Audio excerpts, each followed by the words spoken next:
Dive into the chilling story of Albert Fish, an infamous figure whose heinous deeds continue to haunt the annals of American crime history.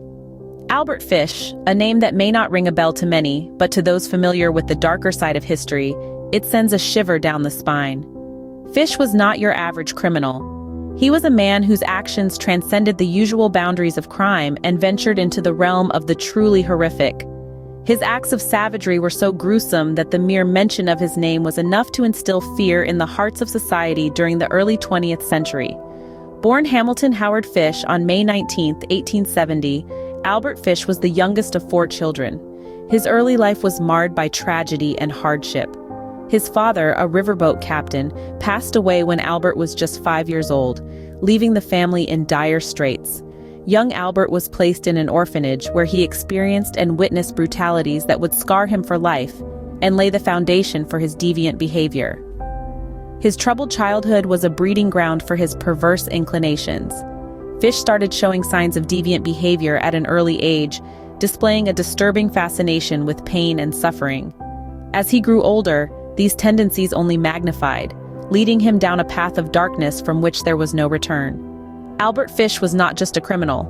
He was a monster in human form. A man whose deeds were so vile that they seemed more like the stuff of nightmares rather than real life. His terror was such that it left a lasting imprint on American society, forever casting a dark shadow over the country's history.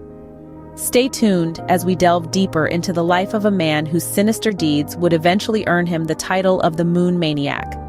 As Albert Fish grew older, his descent into the world of crime and perversion became more pronounced. As a young man, Albert Fish seemed just like any other.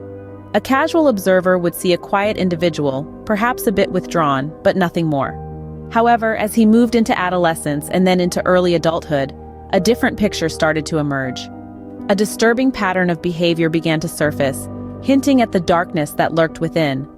Fish's early life was marred by instances of disturbing behavior. There were reports of him engaging in horrifying acts of self-mutilation, a sign of the deep-rooted masochism that would later define his heinous criminal acts. He was known to have a fascination with pain, not only inflicting it upon himself, but also deriving pleasure from the suffering of others. As he transitioned from adolescence to adulthood, his criminal tendencies started to become more apparent. He was not content with merely fantasizing about his perverse desires. He sought to act on them. His first known victims were young, vulnerable, and unable to defend themselves against the monster that was Albert Fish. The nature of his crimes was chilling.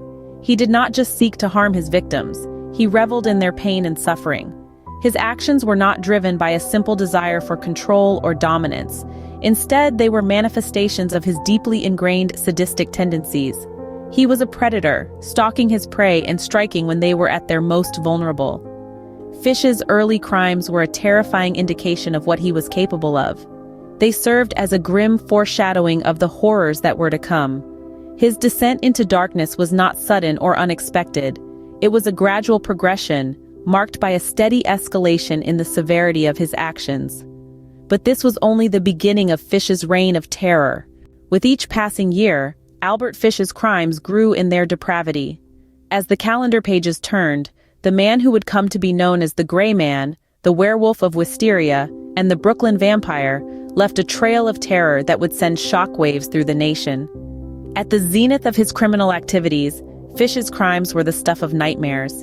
He didn't just prey on the innocent, he reveled in their suffering. His most notorious crimes, too gruesome to detail fully here, were marked by a chilling combination of brutality and calculated cunning. He was not just a predator, but a master manipulator, adept at deceiving both his victims and the authorities. Fish's ability to evade capture for so long was a testament to his twisted genius. He was a chameleon, blending into society, hiding in plain sight. He was the harmless-looking old man, the friendly neighbor, the kindly stranger. His unassuming demeanor masked a darkness that few could fathom. But how did the public react to these heinous acts? With a mixture of fear, outrage, and disbelief. The headlines screamed of his atrocities, the papers filled with lurid tales of his misdeeds. Yet for many, the reality of Fish's crimes was too monstrous to comprehend. They were not just the actions of a madman, but a beast in human form. Yet the reign of terror was not over. For all the horror Fish had already inflicted, his most monstrous deeds were yet to come. The depths of his depravity were still to be fully revealed, and the world would watch in stunned disbelief as the true extent of his wickedness came to light. Fish's monstrous deeds had yet to reach their horrifying climax. As we delve deeper into the dark world of Albert Fish, remember, the worst is yet to come. Prepare yourself for the chilling tale of the capture and trial of one of history's most infamous psychopaths. Eventually, the long arm of the law finally caught up with the moon maniac. Albert Fish, the man whose heinous acts had cast a long, chilling shadow over the early 20th century, was finally cornered. His capture was as much a relief as it was a shock, bringing an end to a reign of terror that had gripped the nation. The breakthrough in the case came in the form of a chilling letter, written by Fish to the parents of one of his victims. This letter, filled with horrifying details of his crimes, was traced back to Fish, leading to his capture. When apprehended, Fish did not resist. In fact, he seemed almost relieved, as if the weight of his monstrous deeds had become too heavy for him to bear alone. The trial that followed was nothing short of sensational. The courtroom was filled to the brim with those eager to witness the downfall of the moon maniac. The evidence against Fish was overwhelming. His own chilling confessions, the horrifying letters, and the testimonies of his victims all painted a picture of a man whose actions were beyond the realm of comprehension for most. The defense attempted to plead insanity, arguing that no sane man could commit such atrocities. However, the prosecution countered that Fish knew exactly what he was doing, that he was fully aware of his actions and the consequences they would bring. This argument resonated with the jury, and Fish was deemed sane and guilty. Public sentiment during the trial was a mixture of fear, disgust, and morbid fascination. The name Albert Fish became synonymous with the darkness that humanity is capable of. The trial sparked debates about mental health, criminal justice, and the nature of evil itself. Albert Fish's trial was a landmark moment in American crime history, a chilling reminder of the darkness that can lurk within the human soul. His capture and subsequent trial brought an end to his reign of terror, but the legacy of his crimes still lingers, a haunting reminder of the depths to which a human can descend. Despite his death, the memory of Albert Fish's heinous deeds continues to send chills down our spines. Albert Fish, the man, may be long gone, but his legacy lingers on, casting a long, dark shadow over the annals of crime. His perverse and shocking acts have left a deep mark on popular culture and the field of criminal psychology. In the realm of pop culture, Fish's story has fueled many a nightmare, serving as a macabre muse for writers, filmmakers, and artists. His character and crimes have been dramatized and analyzed in books, films, and television series, often serving as a chilling reminder of the evil that humans are capable of. The world of criminal psychology, too, has been profoundly influenced by Fish's case. His mental health and the nature of his crimes have been subjects of extensive research and study.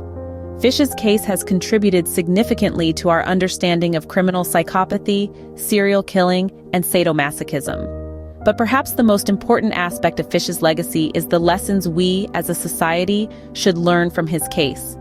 The importance of vigilance and the necessity of thorough investigations cannot be overstated. Fish's case also underscores the critical need for mental health awareness and intervention, a facet of society that was largely overlooked during his time.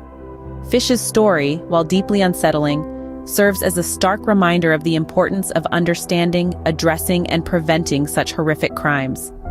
It's a call to action for us to ensure that the most vulnerable among us are protected, and that monsters like Fish are stopped in their tracks. The story of Albert Fish serves as a grim reminder of the depths of depravity to which a human can sink. And on that note, we conclude our journey into the life of one of America's most notorious criminals.